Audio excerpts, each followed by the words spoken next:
Father God, we thank you for your love and mercy and grace, and by the guidance of the Holy Spirit, we are blessed and highly favored every day.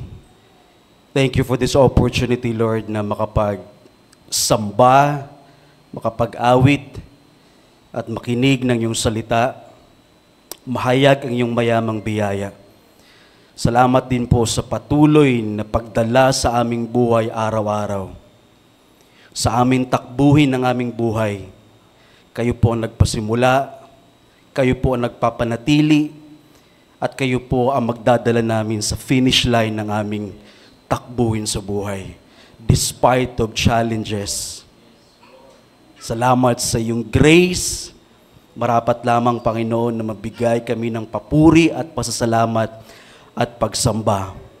And today, as we're praying, Panginoon, by the guidance of the Holy Spirit, will reveal yung mga message, Panginoon, na nais mo pong ipaunawa sa bawat isa sa amin.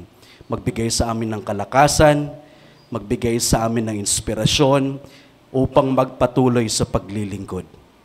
Ito po ang aming dalangin sa pangalan ni Jesus. Amen. Okay.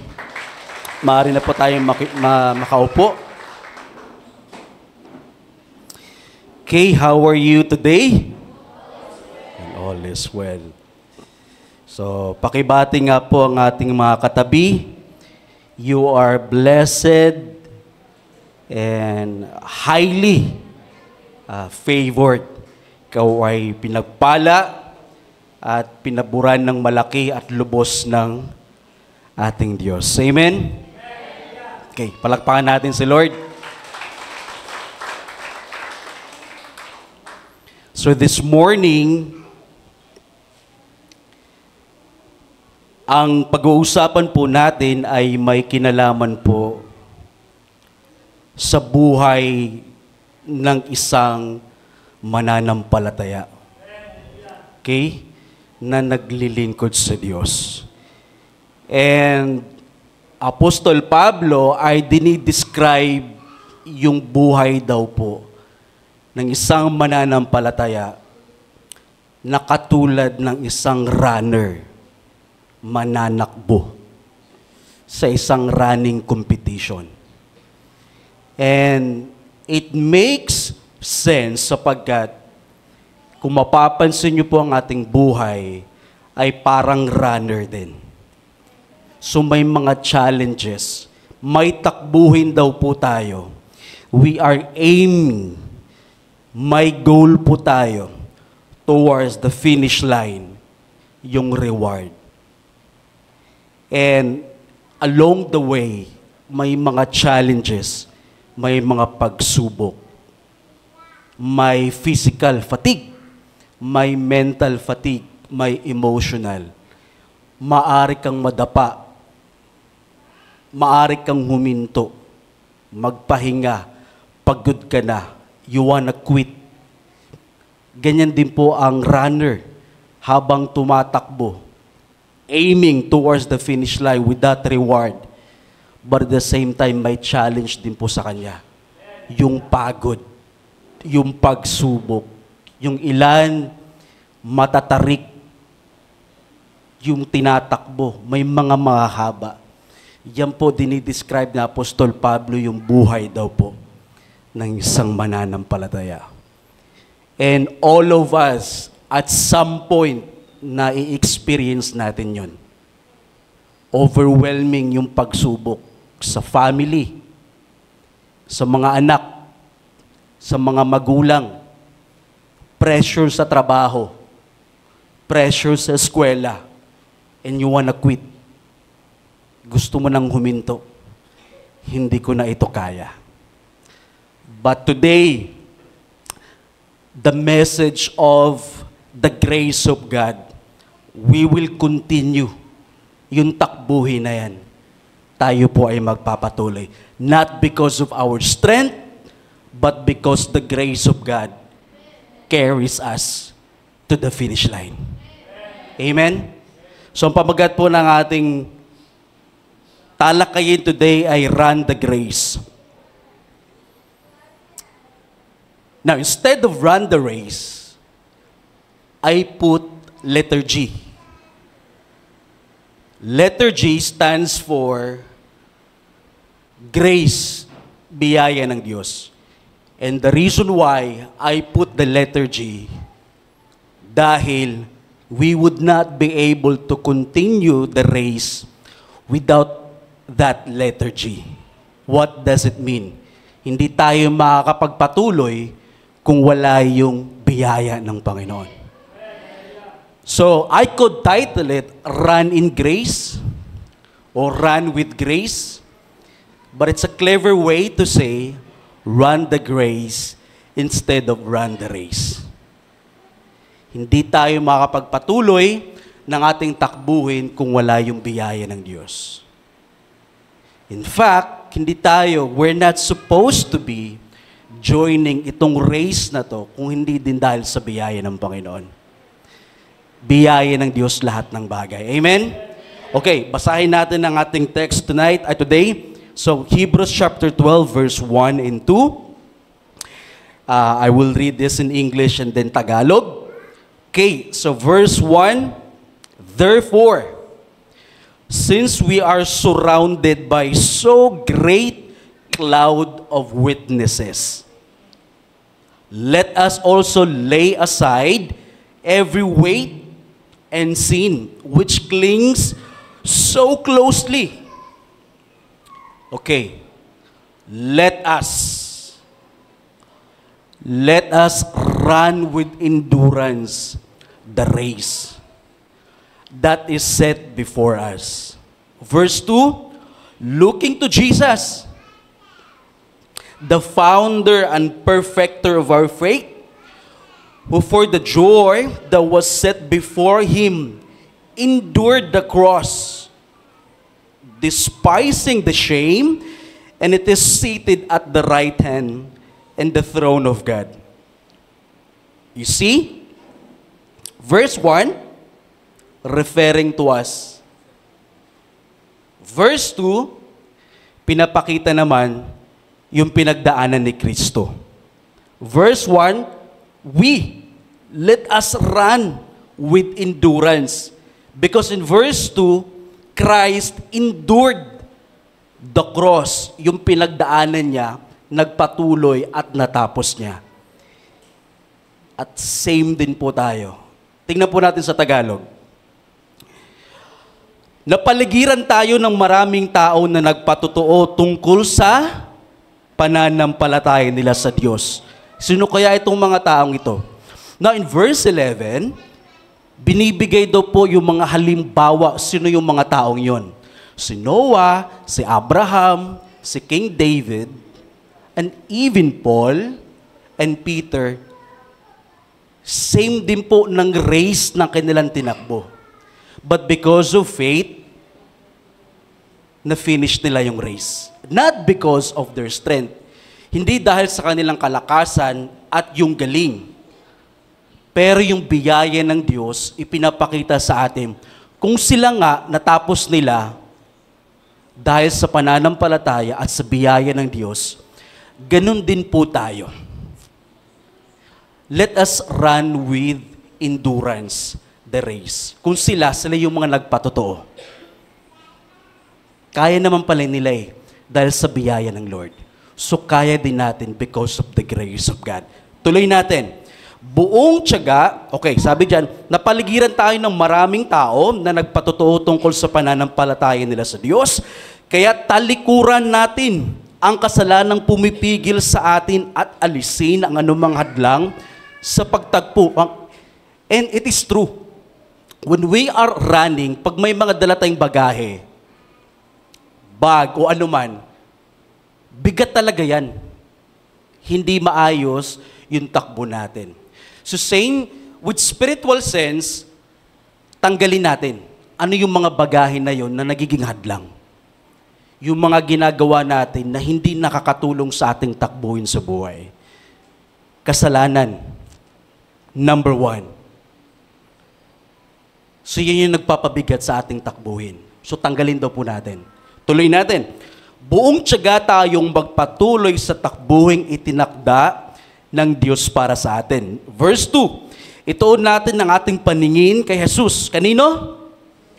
Kay Jesus. So when we are running, maraming distractions. Tama? Kaliwat kanan. But ituon daw po natin ang ating paningin kay Kristo. Yan yung sabi. So buong tiyaga tayong magpatuloy. Ituon natin ang ating paningin kay Jesus na siyang sandigan ng pananampalataya natin mula sa simula hanggang sa katapusan. Tiniis niya ang paghihirap sa krus at hindi niya ito ikinahiya dahil iniisip niya ang kaligayahang naghihintay sa kanya. Are we running with the mindset na inisip din natin yung finish line is to be with Christ, makasama natin ang ating Diyos? We are aiming. Yun yung goal natin. So Christ is with us, the Holy Spirit is with us, the Triune God is with us, but completely, the consumption towards the finish line, we will be with the Lord. Okay? Ganon din si Kristo. At ngayon, ay nakaupo na siya sa kanang trono ng Diyos. Palakpakan natin ang Diyos. What an amazing message of God today. And I always appreciate and always thankful sa Panginoon sa buhay po nating Pastor June. So merong overarching na running at merong mga small, mga nuggets na running. And what I mean by that, let's say for example sa buhay ni Pastor June, mahaba-habang ministry na rin. Okay? And isa siya sa mga nagpatotoo ng pananampalataya. We see that. And sa takbuhin na ginagawa niya, ang dami na niyang pinagdaanan. Tama? So may mga pagsubok kaliwat kanan. And may fatigue. Physical and mental and emotional. At some point, gusto mo nang mag-give up. Tama pa ba yung ginagawa ko? Diba? Pero why is he still running? Bakit pa ba siya nagpapatuloy? More or less 30 years na naglilingkod sa Diyos. Why? Kilala natin siya, alam natin yung buhay niya, but why? Why is he still running? Hindi dahil siya ay magaling, hindi dahil sa kanyang sariling lakas, but the grace of God carries him every day. Not only sa ating head pastor, but every one of you, every one of us, why we are still running? Because of the grace of God. We are not supposed to be, hindi tayo tinawag ng Diyos na takbuhin yung takbuhin na ito with our own strength. But we are supposed to be running this race relying on the grace of God.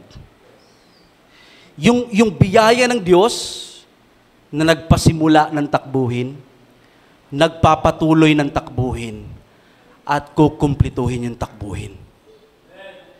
That's why we are very assured na mafi-finish natin yung race natin dahil sa biyaya ng Panginoon.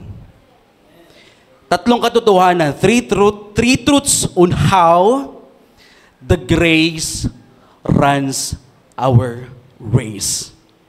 Number 1, grace sets our race.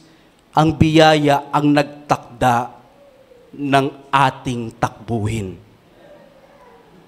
Okay, basahin po natin Hebrews chapter 12 verse 1, yung talata natin. Tingnan niyo po yung naka-highlight. Let us run with endurance the race that is set before us. So itong takbuhin na ito, We are not qualified. Kung titingnan po natin, we are not fit to run. Hindi tayo umenter sa takbuhin nito dahil tayo ay fit to run o dahil tayo ay magaling or athletic tayo. To be honest, we are not qualified. And the reason for that, because yung grace ng Lord, siya yung nagtakda ng takbuhin na ito, sinali ka niya sa race na hindi ka karapat-dapat. Sa totoo lang, hindi naman po talaga tayo karapat-dapat makasali sa race, sa takbuhin ng Kristiyanong buhay. Ano lang po ba tayo noon? Hiwalay sa Diyos. Walang relasyon sa Panginoon. Patay spiritually.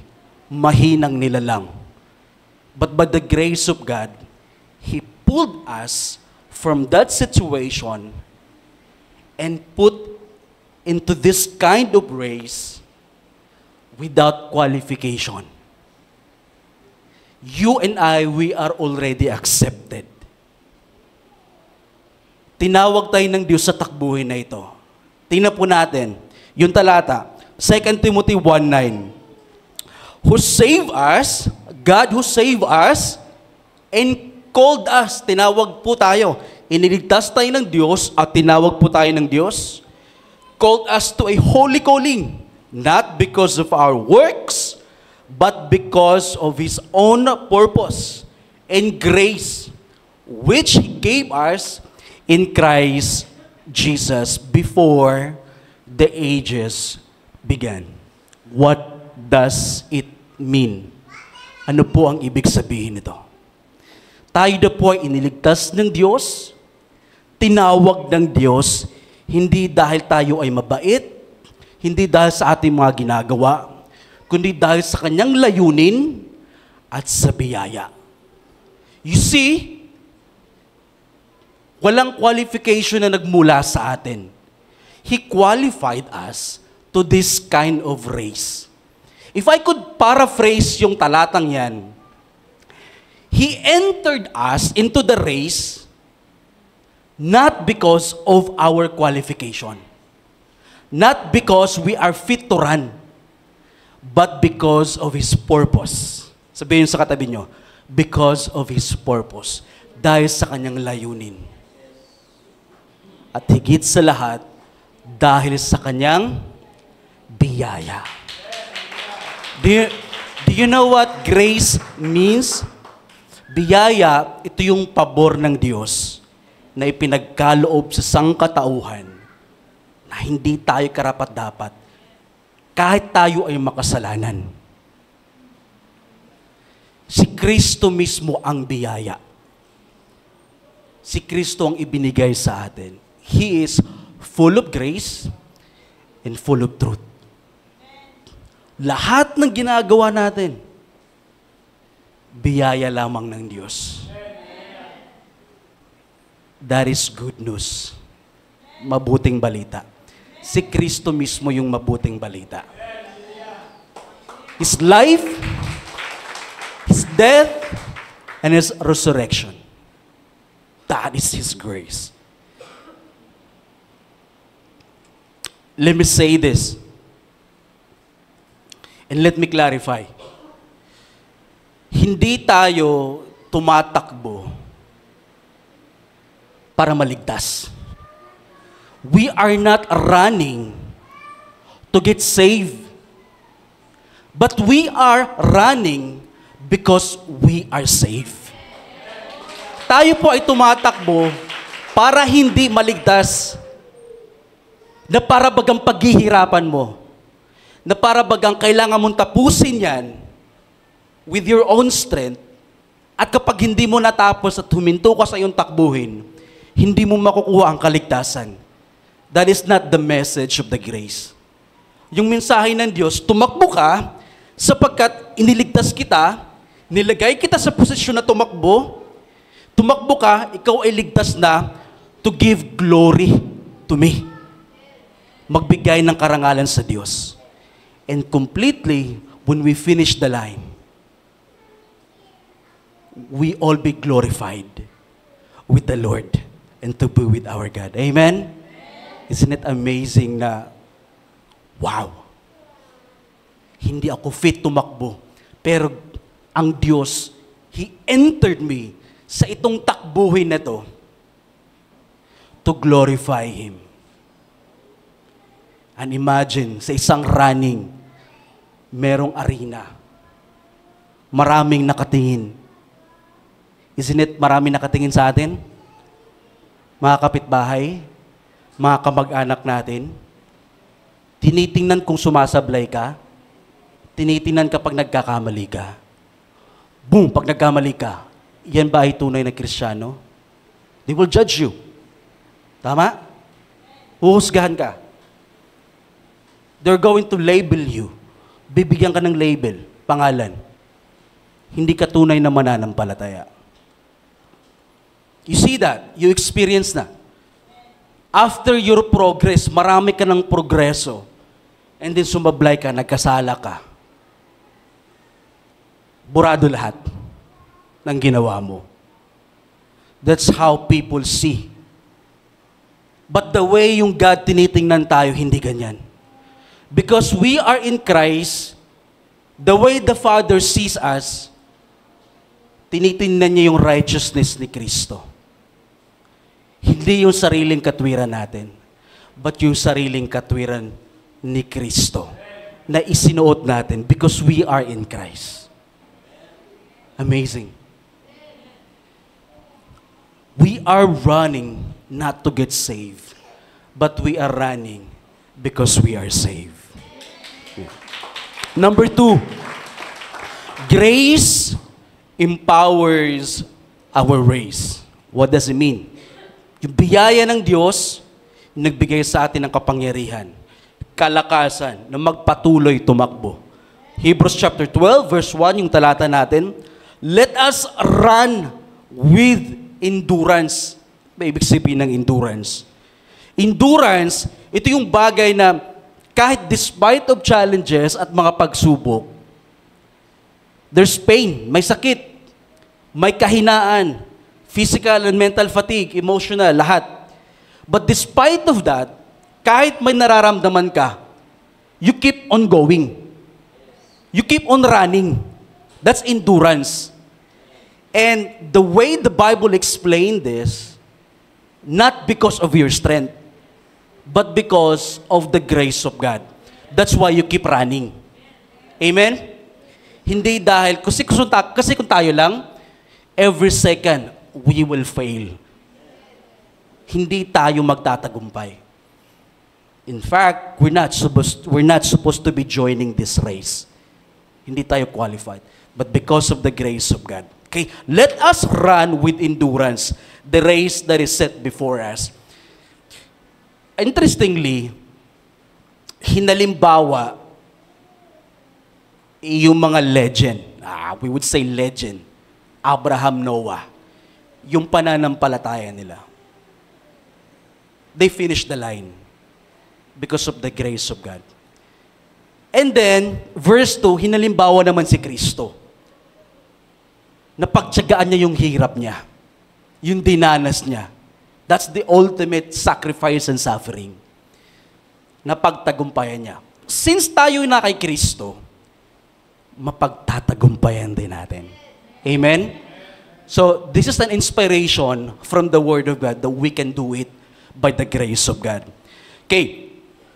1 Corinthians chapter 9, verse 24, sabi na Apostol Pablo, do you not know, hindi nyo ba alam, na sa isang takbuhin, that in a race, all runners, anong sabi dyan? All runners run.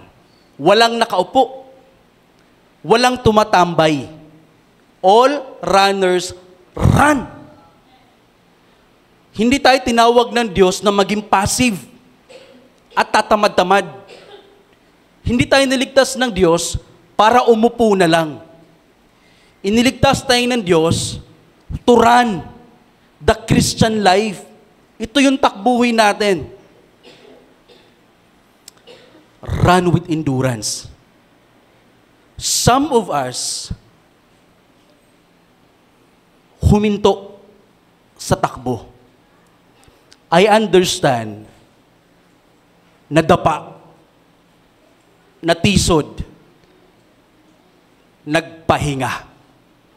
Na-experience nyo yun? Lord, gusto ko muna magpahinga. I wanna take a break. Pagod na ako sa buhay. Pagod na ako sa paglilingkod. It's overwhelming. Yung responsibilities. Paglilid ng cell group. Pangangalaga sa mga members. Pag-attend sa Bible study, sa cell group, prayer meeting, Sunday service, discipleship training, leadership training, lahat na ng gawain nandun ako. There's physical and mental and emotional fatigue. Spiritual fatigue. And you wanna rest.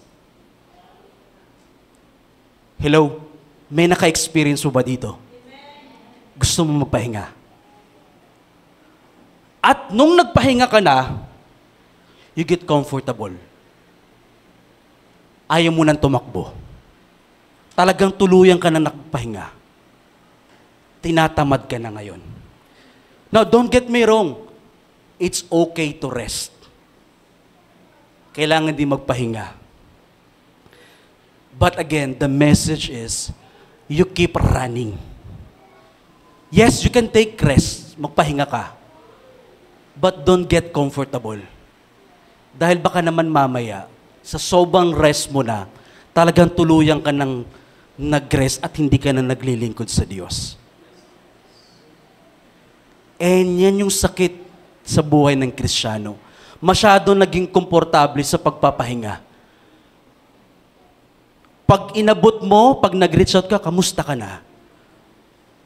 Eh, pastor, brother, sister, gusto ko lang magpahinga. Medyo napagod ako. After a month, nag-reach out ka, ganoon din yung sagot. After months, ganun pa rin. Inabot na ng taon, nagpapahinga pa rin. Hindi na dumadalo. Hindi na nagre-respond. Nasaan na kaya si brother at si sister?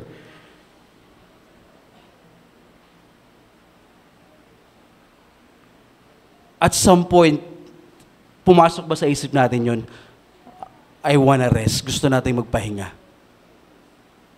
Yes, gusto natin magpahinga. But we wanna keep running. Ayaw natin ng tuluyan nagpapahinga. Pero, ang tunay na anak na Diyos, hindi tuluyan nagpapahinga. He keeps running because of the grace of God. That is the true born-again person. Hindi patuloy na nakaupo. Meron kang purpose. Kaya nga ka nga tinawag eh. God entered you this race because He has purpose. May layunin ng Diyos. Dahil sa Kanyang biyaya. Paano mapufulfill yung layunin ng Panginoon kung nakaupo ka lang? Kung hindi ka involved sa local church. Kung hindi ka bahagi ng ministry. So that's why inutusan tayo, keep running. Okay? 1 Corinthians 15:10, by the grace of God, I am what I am. And His grace toward me was not in vain. On the contrary, I work harder than any of them. Though it was not I, but the grace of God is with me. Paul was saying na, kung kasipagan lang ang pag-uusapan, mas masisipag ako kaysa kanila. But it is not I. But by the grace of God that is within me. So hindi natin pinagmamayabang na tayo ay masipag sa gawain at tinitear down natin yung kapatiran natin na matamad sa gawain. No, instead of tearing them down, lift them up. And akayin natin, gabayan natin. Amen? That is by the grace of God that is with us. That is with me. So that's why we keep running. Okay. 2 Corinthians chapter 12, verse 9. Ang sabi dyan, but He said to me, my grace is sufficient for you. Yung biyaya ko ay sapat para sa'yo. For my power is made perfect in weakness. Therefore, I will boast all the more gladly of my weaknesses, so that the power of Christ may rest upon me. Sinasabi na Apostol Pablo, sa tuwing ako'y tumatakbo, there is challenges. May mga pagsubok. May mga pinagdadaanan. May kahinaan. Amen? Lumalabas yung kahinaan natin. But because of that weakness, grace will abound. Makikita yung grace ng Lord sa kahinaan ng isang tao. And that's why we glorify the grace of God because of His grace, not because of our power and strength. So it's okay and it is more than fine to see our weaknesses. Makita yung kahinaan natin. Dahil dyan nakikita yung power and grace ng Lord sa kahinaan natin. That means that we rely on the grace of God and we don't rely in our self-determination. Amen? So let me say this. When you are tired, pagpagod ka na, grace gives you strength. When you are hurt, broken, may sakit, matindi ang pagsubok, nasaktan ka, grace gives you healing. And when you're ready to quit, gusto mo nang mag-give up, grace will never quit on you. Grace will carry you to the finish line. That's the good news of the grace of God. Isn't it amazing na we are running tinatakbo natin yung takbuhin na ito kahit maraming pagsubok. We know, alam natin, na kaya ko to because of the grace of God. Some of us, kakastart pa lang. Yung iba sa atin, nasa gitna na. Yung iba naman po sa atin, malapit na sa finish line. Yung iba sa atin, kakastart pa lang ng takbuhin, gusto nang mag-give up. Yung iba naman, hindi pa talaga nakatakbo. Stuck sa starting line. Hindi pa alam kung tatakbo ba ako o hindi. So tinawag ka na ng Diyos, nandyan ka na, tumakbo ka na. And yung iba sa atin, hindi pa nakatakbo, yung iba nakapag-start na magtakbo. Yung iba nandyan pa rin. And what I mean by that, Christian na, pero hindi pa rin involved sa gawain ng Panginoon. Not necessarily sa church, but you can be in the ministry of your family. You can share the Word of God by your living proof. Living proof po tayo. That's your ministry. Simulan na natin. Makita ng family, kaibigan, kaklase. Oh, yan palang buhay ng isang Kristiyano. So now you are starting to run. Tumatakbo ka na ngayon. Kabahagi ka na ng ministry ng Panginoon. And people will see you. Makikita ka kung ikaw ba ay tunay na Kristiyano o hindi. That's why we start with ourselves. Simulan natin sa ating sarili. Sa bahay, sa labas. Some of us, malapit na sa finish line, doon pa lang mag-give up.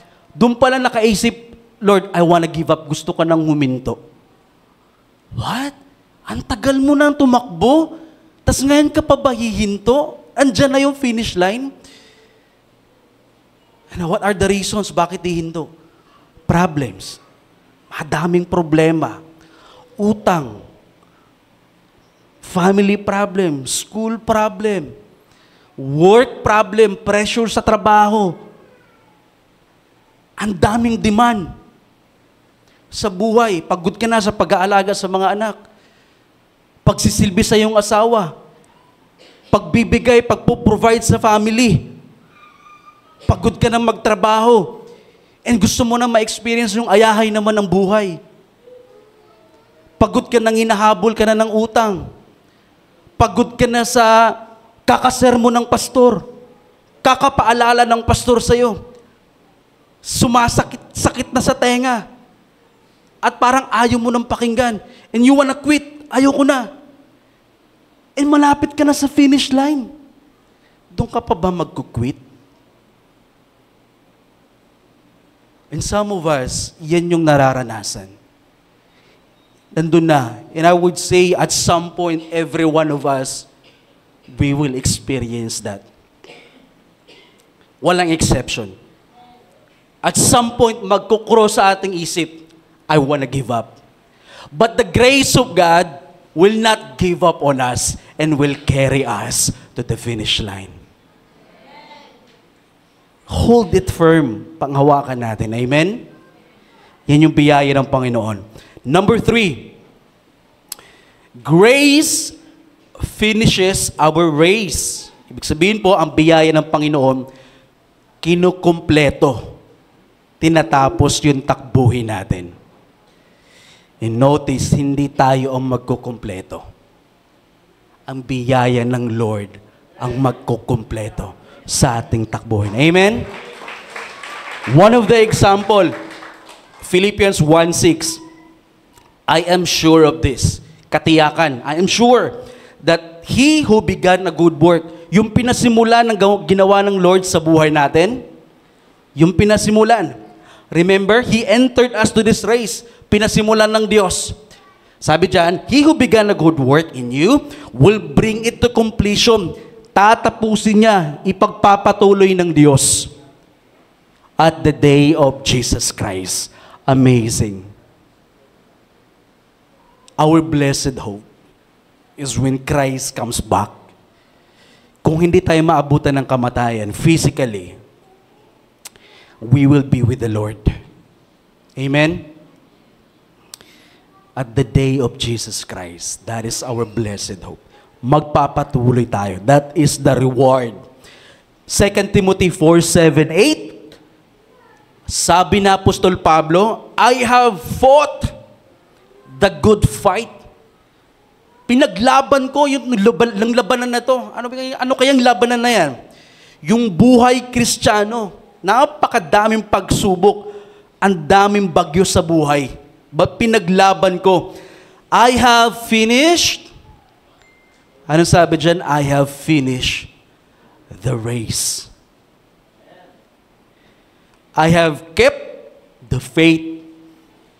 Now, notice, I have finished, I have kept. Does it mean ba na I, myself, si Pablo, ay sa kanya yon? No, it is the grace of God. The reason why Noah, Abraham, David, Paul, Peter, they finished the race because not of I, yung sarili ko, but the grace of God. That's why they finished the race.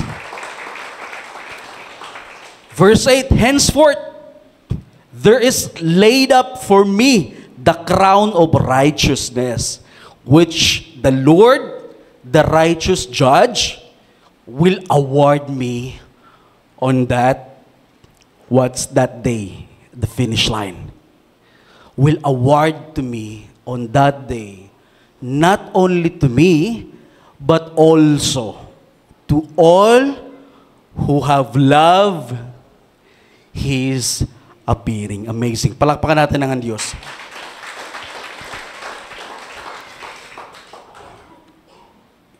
Last year, and then this month, it's going to be my first anniversary as a pastor. Right? Anniversary. And Brother Ambo, we were talking about last night, yung ipinagkatiwala ng Diyos. Halimbawa, pag-lead na music.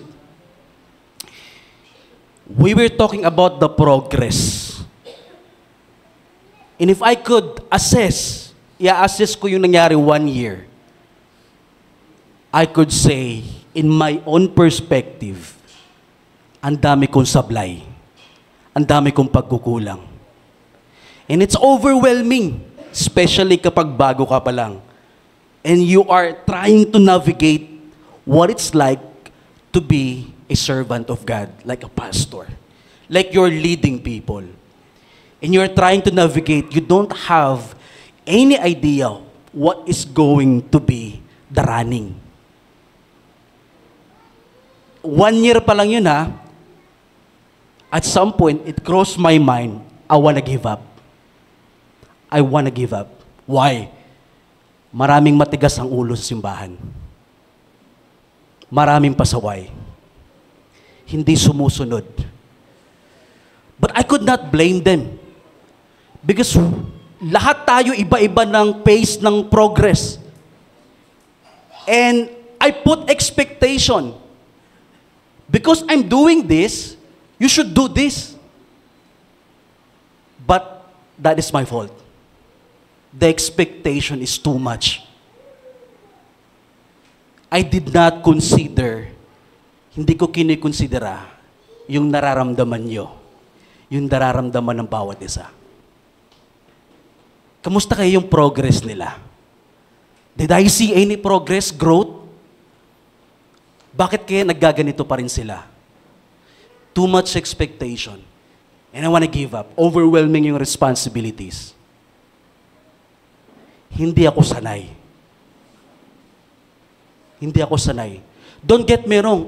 I am enjoying leading cell group, kasama kayo sa lahat ng gawain, aatinan, music team. Don't get me wrong, I am enjoying that. But there is mental and physical fatigue. Nakakapagod. And I understand yung leaders, nakakapagod. Listen, 1 year pa lang to ha. Kung tinignan ko yung faith ng ating head pastor for napakahabang panahon, ang dami ng tinakbo. Matatarik, bagyo, basa, ulan. And he still keep running. Me, I should keep running. Because God entered me to this race, not because of my strength, but because the strength that God gave it to me, and gave it to you, and gave it to all of us. So please, bear with me. Pagpasensyahan nyo ako, pagpasensyahan ko kayo, pagpasensyahan nyo yung kapatid nyo mo. Let's move on. Let's run with this race, with this endurance, with the grace of God, because we will finish the line. Amen? Oh, here's the life application. I lay aside, number 1, I lay aside every weight and sin. What does it mean? Anong ibig sabihin yan? Tanggalin natin, alisin natin yung mga bigat, yung mga hadlang sa buhay sa ating takbuhin, especially yung mga kasalanan natin. And marami tayong mga kasalanan na nakatago. And we are doing it secretly. Yung iba nating kasalanan hayag nakikita. Pero in order for us to keep running, tanggalin natin dahil tayo lang din ang mahihirapan. Not because may mga bagahe tayo at may mga kasalanan tayo ay hindi na tayo ligtas. We are saved already.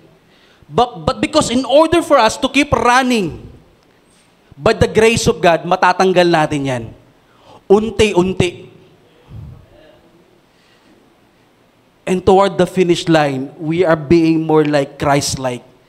Habang tumatagal ka sa iyong takbuhin, nawawala yung mga bagahe mo, unti-unti mong in-unload, tanggal habang tumatakbo ka, habang mapalapit ka na sa finish line, wala ka ng bagahe hanggang sa pagdating ni Kristo. You are completely without the presence of sin because you will be glorified to that finish line. Yan yung kagandahan. So we are not saved na ikaw ay perpekto, na wala ka ng kasalanan, hindi ka na nagkakasala. The presence of sin is still there. But the power of sin, wala na. What I mean by that, you have the power of grace to resist. Para mawala at para mapaglabanan mo noon nung hindi ka pa mananampalataya, hindi mo kayang labanan. Pero ngayon, nalalabanan mo na. Bakit? Dahil sa biyaya ng Panginoon. And habang tumatakbo ka, unti-unti mong tinatanggal yung mga bagahe. Yes, may mga bagahe, marami tayo.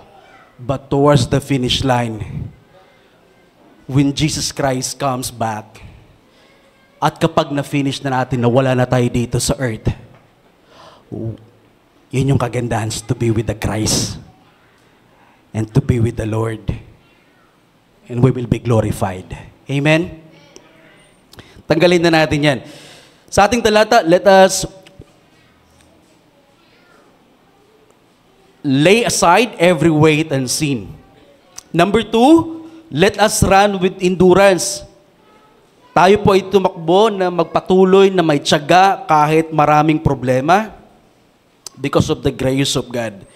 Now, possible lang itong dalawa, lay aside yung bigat, yung mga bagahe, and yung kasalanan, at tumakbo na may endurance. Possible, listen to this, possible lang ito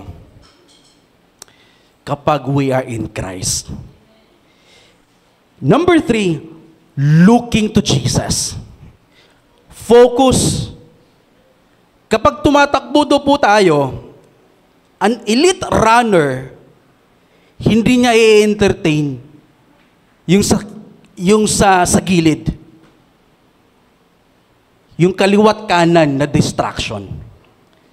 An elite runner looking to the finish line despite of distractions and challenges. Ganyan din daw po tayo.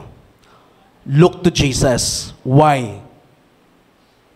Because He is the grace.